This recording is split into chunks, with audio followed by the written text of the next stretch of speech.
নমস্কাৰ সকলোকে স্বাগতম জনাই আৰম্ভ কৰিবলৈ লৈছোঁ আকৌ এটা নতুন ভিডিঅ' মই আজি তেলেতীয়া ছাল আমি কেনেকৈ চাফা কৰি ৰাখিব পাৰোঁ আলু দি কেনেকৈ তেল ভাৱটো নাইকিয়া কৰিব পাৰোঁ তাকেই দেখুৱাম প্ৰথমতে মই এটা আলু ললোঁ আলুটো ধুই ললোঁ ধুই লৈ পিহনাত পিহি ললোঁ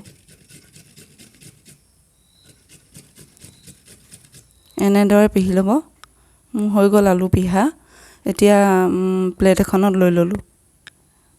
আৰু কেনেকৈ লগাম আপোনালোকে চাওকচোন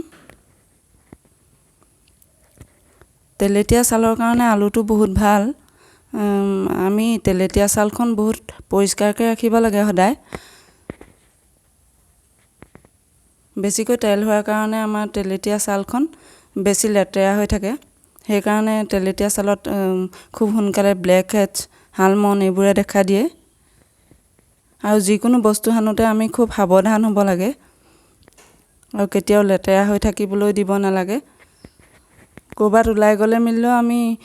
আহি সিধা মুখখন ধুই দিব লাগে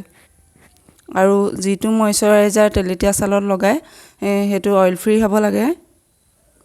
তেতিয়া সহজে ছানবাৰ্ণটো নপৰে আৰু তেলেতীয়া ছালৰ এটা ভাল গুণ কি ইয়াত বয়সৰ ছাপটো সোনকালে ধৰা নপৰে মই এনেকৈ আলু লগাই গৈছোঁ পিহি আলুটো লগাই 5 মিনিট সময় ৰাখি ধুই দিলে হ'ব